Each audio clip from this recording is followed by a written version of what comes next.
This is absolutely insane, and it happens every single offseason. Welcome back to the Bengals Digest channel. Hopefully you guys are having an amazing day. My name is Carson Lokey, and every single offseason, I feel like we dive deeper into off-season madness, if that makes sense. The crazy ideas, the crazy debates, the hot topics. Everybody is trying to make that next video or tweet or whatever that's going to break the internet with some wild take of theirs, some hot take, And I feel like every single offseason, it might just be because I'm a Bengals fan, and you guys probably have noticed this way, but I feel like every single offseason, there's something about Joe Burrow that gets brought up. And I think maybe it's because he hasn't won a Super Bowl yet, and people are expecting him to win Super Bowls, and when he doesn't, they're like, yeah, he's not good.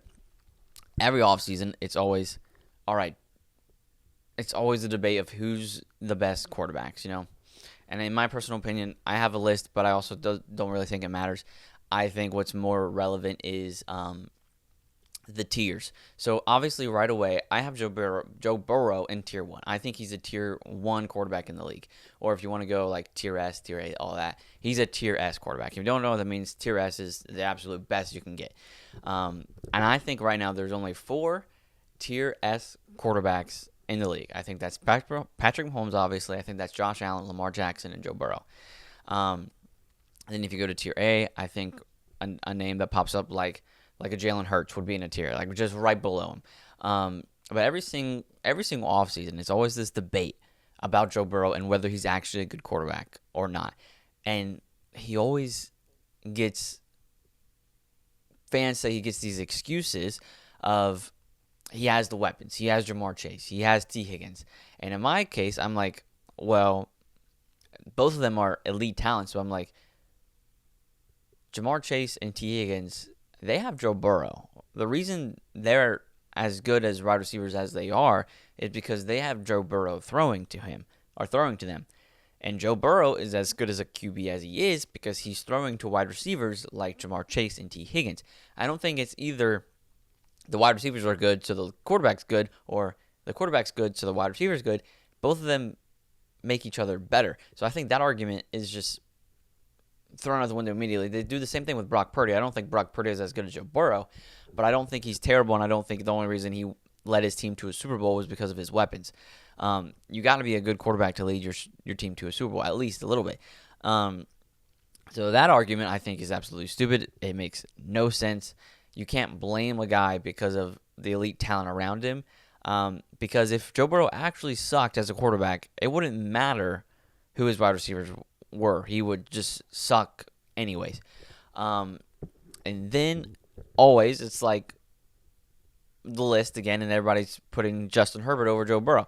And once again, let me clarify, any quarterback that I mentioned in this video, I'm not saying they suck. But I'm just trying to get my point across. They're like, yeah, Justin Herbert's better than Joe Burrow. I'm like, okay. How? Why? Are you saying he's a better passer, a better runner? He's probably a better runner. He probably can move around a little bit easier. I think that's an underrated part of Joe Burrow's game. They think he's stiff in the pocket. Actually, Joe Burrow has one of the best pocket presences in the league. And then avoiding sacks, but his offensive line sucks, so he gets sacked so much, but he actually does a great job of avoiding a lot of them. So that's another argument. And then there's the talking heads on the ESPNs, Fox, NBCs, anything you name it. And it seems for some reason, especially ESPN, they just love to dog on the Bengals. They're too cheap. But now we pay our players. Oh, they're spending too much money. So what do you want us to do? Do you want us to not pay our players, or do you want us to pay our players? They were mad at us about the Shamar Stewart deal saga. I don't think that was the Bengals' fault either. I think, as I've said multiple times, there was fault of both Shamar Stewart and his agent and Bengals. Same with Trey Hendrickson, which has to be solved now. But then there's people like Chris Canty, and I like Chris Canty. I think anybody who is up in that status of being on-air personality, talent at ESPN is up there for a reason. Obviously, he played NFL, all that good stuff. So you got to take his opinion, anybody's opinion, with a grain of salt. But he always seems to be talking bad about the Cincinnati Bengals. I don't know why. I don't know what he did. But this is what he had to say. They were talking about the Bengals' chances in the AFC. I think the Bengals every single season are a contender for the AFC Championship. I think that's without a doubt not a crazy saying. But this is what he had to say. He said, not just the Bengals, but he said Joe Burrow's best days might be behind him. And then later on, they were talking about elite quarterbacks, and he said Joe Burrow is not an elite quarterback. And his reasoning, though I don't agree with it, is let me explain what he said. He said, if we're going through a podium, right, number 1 gets a gold, number 2 gets a silver, number 3 gets a bronze. The 4th doesn't get anything. So he's saying Joe Burrow is the 4th best quarterback in the league, meaning he's not elite because he saves that for the top 3 guys. I disagree with that. I can see that. And if you don't think Joe Burrow is a top 3 quarterback, I think, one, that's the problem. And he started talking about bodies of work. Obviously, Patrick Mahomes, 3 Super Bowls, MVP, Super Bowl MVP. The guy is obviously the best quarterback in the league right now. And then he started talking about body of work for Josh Allen, amazing talent, and Lamar Jackson, amazing talent. And in my opinion, I already said my tier S. Those are the 4 big names, the 4 elite quarterbacks. I think there's 4 elite quarterbacks in the league. Once again, Patrick Mahomes, Joe Burrow, Josh Allen, Lamar Jackson. But he was talking about their body of work. They're saying the body of work that Josh Allen and Lamar Jackson have done or have accomplished in this league is more than Joe Burrow. And to me, I disagree with that fact. Yes, Lamar Jackson has won MVPs. Yes, Josh Allen has won an MVP. I don't put as much value on an MVP as most people would.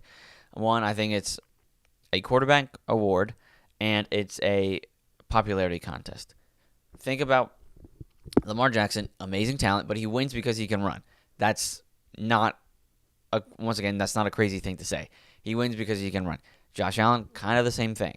And I think they didn't want to just keep giving Lamar Jackson the MVP every single year, so they went with Josh Allen last year.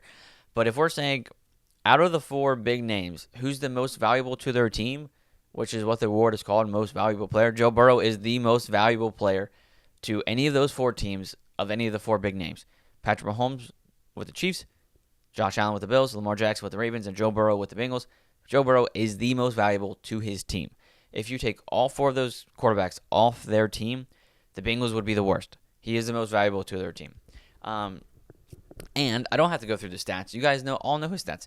He led the league last year in passing touchdowns and passing yards, and was the least amount of blitz quarterback, but the most sacked and most hit and fastest hit, with being the least blitz, doing all of those things, with T. Higgins out for a little bit, Jamar Chase was out for a little bit, and with a terrible defense. And people use that excuse, or like, oh, he had to play the entire game because his defense was keeping it a close game. I'm like, most quarterbacks play the entire game. Joe Burrow was just lighting up every single defense he played. How is that his fault? He's doing what he's supposed to do. He's supposed to get points, and that's what he was doing. He was getting points, and that led to him leading the league in passing yards and passing touchdowns. But then Chris Canty went on to say, the only thing that you can tie to Joe Burrow's name is the fact that he beat Patrick Mahomes on the road to eventually losing the Super Bowl. I put more weight on winning an AFC championship and making this a Super Bowl, at least a Super Bowl appearance. I think Joe Burrow will win a Super Bowl eventually, but I put more weight on winning the AFC, being the AFC champion, and getting a Super Bowl appearance than an MVP. I think for Joe Burrow, even if that's the only thing you would credit him with the fact that he has an AFC championship, I would rather take an AFC championship win and trophy and a empty trophy case that says we made it to the Super Bowl one time over MVPs, in my personal opinion. I think that body work is better than MVP because even look at Joe Burrow's playoff record. Joe Burrow hasn't made the playoffs, which is not his fault, in the past 2 years. The last 2 years, he has not made the playoffs. He still has a better playoff record than Lamar Jackson and Josh Allen combined. Josh Allen and Lamar Jackson both have a worse playoff record than Joe Burrow by himself. What does that body of work show you? And also, neither of them have won an AFC championship. Neither of them have even been to the Super Bowl. Once again, Josh Allen, Lamar Jackson, amazing talent. If we didn't have Joe Burrow and we had Lamar Jackson or Josh Allen instead, I love them to death anyways, but I would love them to be the Bengals quarterback.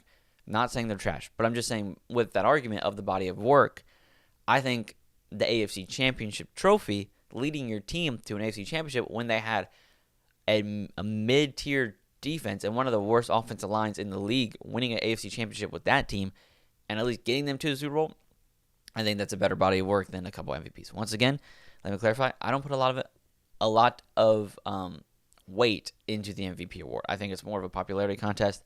It's a quarterback award, all that good jazz. I think Joe Burrow will win an MVP eventually, and I'm going to love it when he does, and I think he's going to win a Super Bowl eventually, and I'm going to love it when he does. But as of right now, the body of work that Josh Allen, Lamar Jackson, and Joe Burrow have had, if I was a team, if I was a head coach or a GM of a team, right, and all their accolades, right, got put in front of me, and there was nobody's name tied to it. Just one of them said 1 MVP. The other quarterback said 3 MVPs. And the other one said, leads you to an AFC championship, wins it, and gets you to the Super Bowl, but you lose it. I'm picking the quarterback that's taking me to the AFC championship, winning me an AFC championship, and then at least getting to the Super Bowl. Because then I'm like, all right, I have a quarterback that can at least lead me to Super Bowl, and then we'll get it done and win it in the Super Bowl eventually. That's why I would put Joe Burrow number 2 and say, yes, he's of course an elite quarterback. And I think every offseason, the fact that we try to argue that he's not is stupid. It needs to stop. Joe Burrow is obviously an elite quarterback, and if somebody says they're not, he's not. Don't listen to them. They don't know what they're talking about. They don't know football. But this video was a bunch of ranting about Joe Burrow and the media off-season saying that he's trash or whatever. But I think we all know that Joe Burrow is one of the best quarterbacks in the league. I put him at number 2, and I think if you agree that there's a big 4, then I think we can agree to disagree on the order you put those 4 in. But thank you so much for watching this video. Don't forget to subscribe to the Bengals Digest channel. So we're on the road to 3,000 subscribers. Thank you guys so much for all the love you have shown this channel. It means so much to me and Isaac. But if you love the Bengals as much as me and Isaac, my co-host, we're going to talk about the Bengals and only the Bengals every single day right here on the Bengals Digest channel. So don't forget to subscribe, turn on post notifications, like this video, comment down below what you're excited to see from Joe Burrow this year. But yeah, have an amazing rest of your day. Thank you for watching the video. I'm Carson for the Bengals Digest channel. I'm Carson Lokey. Have an amazing day, and God bless.